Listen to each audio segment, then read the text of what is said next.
Ca mạnh chưa từng thấy 75 năm qua đổ bộ, tâm điểm bão Bebinca mạnh chưa từng thấy 75 năm qua đổ bộ, tâm điểm nơi nào? Bão Bebinca mang theo những trận cuồng phong. Theo các chuyên gia, bão Bebinca có thể là cơn bão nhiệt đới mạnh nhất tấn công vào trung tâm tài chính của Trung Quốc kể từ năm 1949. Bão Bebinca mạnh cấp cuồng phong. Theo dự báo bão mới nhất của Tân Hoa Xã, giới chức tại thành phố Thượng Hải và tỉnh Chiết Giang, miền Đông Trung Quốc đã triển khai các biện pháp phòng ngừa bão Bebinca, cơn bão số 13 trong năm nay ở Trung Quốc. Dự báo, bão Bebinca sẽ mang theo gió giật và mưa lớn khi đổ bộ. Bão Bebinca đang tiến gần tới địa điểm đổ bộ khiến các chuyến bay qua Thượng Hải bị hủy và hoạt động phà chở khách trong thành phố bị đình chỉ. Do ảnh hưởng của cơn bão mới nhất trong mùa bão 2024 ở Thái Bình Dương, tất cả các chuyến bay tại sân bay quốc tế Phố Đông Thượng Hải và sân bay quốc tế Hồng Kiều, Thượng Hải đã bị hủy từ 20 giờ tối ngày 15 tháng 9. Trong khi đó, nhà điều hành các sân bay của Thượng Hải thông báo những khu vực nghỉ ngơi tạm thời đã được chuẩn bị cho hành khách. Cùng với đó, các nhà cung cấp dịch vụ ăn uống tại chỗ và các cửa hàng tiện lợi được yêu cầu liên tục phục vụ. Nhà điều hành và chở khách của thành phố đã đình chỉ tất cả các tuyến phải bắt đầu từ ngày 15 tháng 9.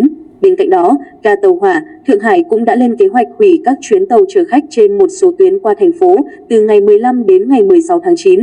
Bão Bebinca được dự báo có khả năng là cơn bão mạnh nhất đổ bộ vào Thượng Hải kể từ năm 1949. Thành phố ở miền Đông Trung Quốc đang nỗ lực triển khai nhiều biện pháp phòng chống bão, theo tin bão mới nhất của Tân Hoa Xã. Trung Quốc ứng phó siêu bão.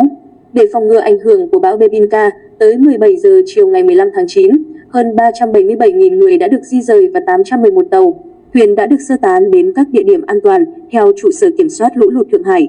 Tại Chiết Giang, tất cả các hoạt động cảng ven biển đã bị đình chỉ, các tuyến tàu chở hành khách ven biển bị dừng lại và các dự án xây dựng liên quan đến nước bị tạm dừng. Theo Cục An toàn Hàng hải Chiết Giang, cũng tại địa phương này đã nâng mức ứng phó khẩn cấp phòng chống bão Bebinca lên cấp 2.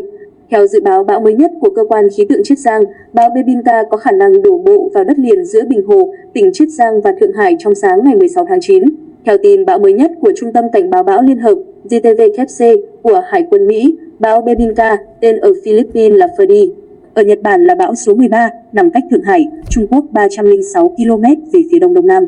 Bão Bebinca đã di chuyển về phía tây với tốc độ 22 km/h trong 6 giờ qua. Dự báo bão mới nhất của JTVKC lưu ý, Bebinca sẽ di chuyển về phía tây tây bắc do ảnh hưởng của dải áp thấp cận nhiệt đới nằm ở phía bắc trong suốt thời gian dự báo. Cũng theo JTVKC, dự báo bão Bebinca đổ bộ vào đất liền trong khoảng 12 giờ tiếp theo với khả năng đổ bộ ở cấp độ của bão mạnh. Sau 12 giờ, Bebinca sẽ di chuyển trong đất liền và bão suy yếu nhanh thành áp thấp nhiệt đới. Đáng chú ý, bão Bebinca có khả năng là cơn bão nhiệt đới mạnh nhất càn quét trung tâm tài chính hàng đầu Trung Quốc kể từ năm 1949.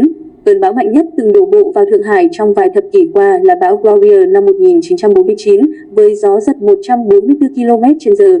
Theo hãng tin Reuters, do ảnh hưởng của cơn bão mới nhất trong mùa bão 2024 ở Thái Bình Dương, giới chức Thượng Hải đã sơ tán người dân, hủy hàng trăm chuyến bay và sự kiện ngoài trời, tạm dừng các tuyến tàu điện ngầm từ ngày 15 tháng 9. Chính quyền thành phố cũng khuyến cáo người dân không tụ tập đông người và gia cố nhà cửa, đồng thời kêu gọi các tàu, thuyền về cảng để tránh trú. Cơ quan khí tượng Trung Quốc đã nâng cảnh báo bão từ màu cam lên màu đỏ vào 18 giờ ngày 15 tháng 9. Quận Sùng Minh ở Thượng Hải đã ra lệnh sơ tán 9.318 người từ ngày 14 tháng 9 và các công tác liên quan đã hoàn tất trong ngày 15 tháng 9. Tất cả các chuyến bay khởi hành hoặc hạ cánh tại một trong hai sân bay của Thượng Hải sau 20 giờ ngày 15 tháng 9 đều đã bị hủy. 6 tuyến tàu điện ngầm và các đoạn cầu vượt của 9 tuyến tàu điện ngầm khác sẽ tạm dừng hoạt động từ ngày 16 tháng 9. Một số chuyến tàu hoạt động trên tuyến đường sắt qua đồng bằng sông Dương Tử cũng đã bị tạm dừng. Thành phố Thượng Hải, nơi sinh sống của khoảng 25 triệu cư dân, đã kiểm tra hệ thống thoát nước, triển khai lực lượng đặc nhiệm khẩn cấp gồm 200 người, tuần tra cơ sở hạ tầng cứu trợ lũ lụt và hạ mực nước sông xuống 2,4 mét để chuẩn bị ứng phó với mưa lớn và nguy cơ ngập lụt. Các thành phố lân cận ở tỉnh Giang Tô và Chiết Giang cũng đã chuẩn bị ứng phó với tác động của bão Bebinca. Trong đó, tỉnh Chiết Giang đã sơ tán hơn 9.000 công nhân khỏi một khu công nghiệp. Từ 8 giờ ngày 15 tháng 9 đến 8 giờ ngày 16 tháng 9 sẽ có mưa lớn đến mưa như trút nước ở phía nam Giang Tô. Phía bắc Chiết Giang và tại thành phố Thượng Hải, một số khu vực sẽ có mưa cực lớn, 100 đến 120 mm. Các khu vực ven biển, bao gồm Thượng Hải, Đông Nam Giang Tô, Vịnh Hàng Châu, cửa sông Dương Tử và quần đảo Chu Sơn sẽ chứng kiến sức gió giật lên tới cấp 13, tức là 37 đến 41,4 m trên giây. Gần tâm bão Bebinca, tốc độ gió có thể đạt cấp 12 đến 14.